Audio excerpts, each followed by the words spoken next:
We are here with Pastor Miranda Bermes-Goller, Pastor of Spirit of Grace in Hood River. So, Miranda, we are sharing with the Synod, all the Synod, people who have been ordained or installed in new ministries recently. And so it has been almost 2 years that you have been ordained, and I'm wondering how can we introduce you to the Synod, even though you are well known already, but a little bit more. What moved you, Miranda, to take the call of being pastor at Spirit of Grace in Hood River? Yeah, so it's a bit of an interesting story, and you're involved in that story, and it's one that I love telling. So when I was first looking for a call, I'm in my first call out here at Spirit of Grace. So I graduated from seminary in June of 21, and so the months prior to that, I was starting the process of looking for a call. And I'm from the Midwest originally, but I was going through candidacy with a synod out here in the Pacific Northwest. And so I was trying to decide if I was going to stay near my family in the Midwest or step back out into the Pacific Northwest that I fell in love with during my time at Holden Village. And my wife and I were going back and forth and weighing our options. My family's in the Midwest, and hers was starting to settle in Washington. And my mom was caring for her father, my grandfather at the time, for his medical needs. And around the time that I needed to make this decision, he started to take a turn for the worse. And we started realizing, all right, it looks like maybe there might be some bigger transitions happening in our family. So maybe now is a good time to be thinking about relocating and heading out somewhere new. So started looking into Region 1 and got pulled into the Oregon Synod by you, Juan Carlos. You were very excited to find a place for me, and there was just a lot of energy and excitement in all of our conversations. So we worked together, and I looked at a couple of different churches, and nothing was quite working out, not quite the right fit. As is, looking for a call, it's a long process.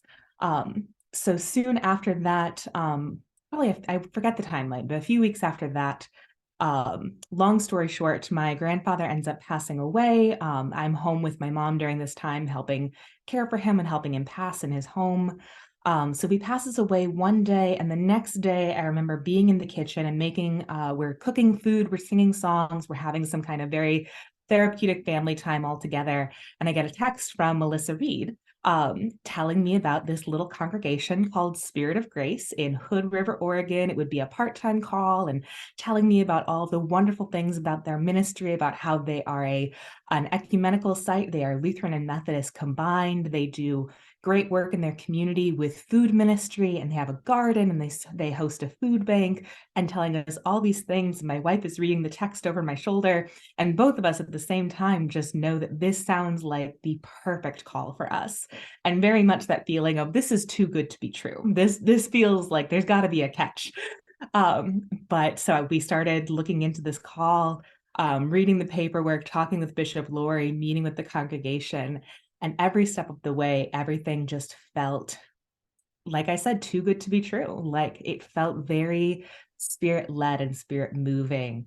And I just remember this stirring up in me, kind of in my stomach and in my heart, that something was calling me out there. And I remember after my first interview, sitting down and talking with my wife and looking up and going, God, I want this. I'm not one to say that I'm always been very much, God, send me where you want me to go and I'll do what you want me to do. But wow, God, if this is what you want me to do, this would be a really great option. So everything after that just started working out. Yeah, everything just worked out really well. And we came out and visited and felt so loved and welcomed by the people out here. And that was exactly what we were looking for. And so we got out here in August of 21 and have been here ever since. We are very happy that you accepted the call and you are there, Miranda. Thank you. Yeah, we are very happy to have you in the Synod. And the last year, the congregation have been engaged in reviewing the mission statement, the vision statement, guiding values for the different teams in the congregation. Could you share with us what would you like to highlight about that process? Yeah. So as I mentioned before, Spirit of Grace is a Lutheran Methodist congregation. So they are technically a cooperative congregation between the ELCA and the UMC. So they started out as two separate churches. There was Our Redeemer Lutheran and Asbury United Methodist, both in Hood River. And they started working together in kind of a ministry partnership for several years, sharing resources and meeting together and learning from each other. And then they started working together with the two denominations to see what it would look like to become one congregation and to be fully in ministry together. So in 2016, they finalized that joint ministry agreement, came up with their new constitution, and started really living into this ministry together. At the time, they had a UMC pastor guiding them, Pastor David King, who did a lot of wonderful work in setting the foundation for this church. But then he had already decided to step away from this congregation before the pandemic began. But unfortunately, that meant that he was leaving them right at the beginning of the pandemic in early 2020. So this congregation kind of was not by themselves completely, but in a period of big transition in a time in which the country was in upheaval and transition as well. When I came to them in August of 21, there was a lot of kind of unearthing of the rubble to do, of trying to piece people back together and help them find their sense of calling and mission and engagement again. So as I got to know them and love them over the course of that first year, I heard people articulating this strong sense of mission and ministry and desire to be in community. But they didn't have a lot of formalized kind of statements that would help preserve that story for future years and generations. So I got together with the leadership team and we had several congregational conversations, we called them, in August, where we talked about the story and the history of Spirit of Grace and our predecessor bodies, and talked about what as a congregation were we passionate about? What did we feel God and the Spirit calling us to do here in this time and in this place? And so we had lots of big post-it note sheets on the walls and lots of little post-it notes with ideas and thoughts and exciting opportunities. And we pulled all of these post-its together and I typed everything up. And we met with the board and we started going through and distilling and discerning everything that bubbled up from the congregation. And what we came away with was a mission statement, a vision statement, and then 7 guiding values. That are now, they are kind of front and center in our congregation, so everyone is able to easily access them and be aware of them. And they're also used by our leadership teams to make decisions about where we're going from here, and what we are called to do. So our mission statement is to be a vital, forward-thinking congregation that lives into God's call to love the world by embodying service, change, and mutual relationships with one another and our community. And our vision statement, which is a little different, says that we are agents of change, called to serve as God's living bridge, connecting community with God's grace, so that all may know God's unending mercy, abundant love, and radical welcome to all people just as they are. So we're hoping that these statements will help us remember our calling and have that front and center in our lives, whether we are here at church or out in the world doing God's will. And then also be assigned to visitors and members of the community who are wondering, what's that little church on the outskirts of town really all about?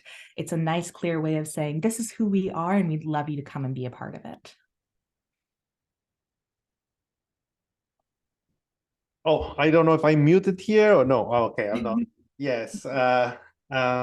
Thank you. That's exciting. I like the purpose of the bridging, no? Bridging the community with God's grace. That's how you said it.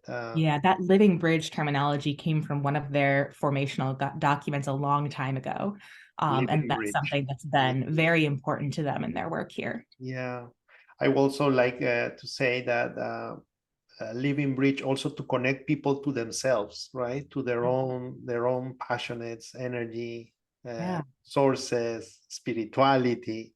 Yes, Miranda. Well, this is a short introduction, but be sure that you are in the hearts of many people in the synod. your ministry, the people you carry in your heart, Miranda, all your efforts, your spouse, your mom, your friends, and people who are each of the members of the Spirit of Grace over there. I remember also about meeting you, the connection with the Holy Trinity, right? That you value a lot. I remember those for early conversation with you time ago about Holy Trinity. So Holy Trinity, mysterious relationship of love, bless Miranda and bless all their ministry, all in Spirit of Grace, Hood River. And see you soon. I heard that you're going to be leading the liturgy in the assembly as well, right? Yeah, we're getting worship together for Synod Assembly. Should be a great time. Yes. Okay, Miranda. See you soon. Okay. Bye-bye.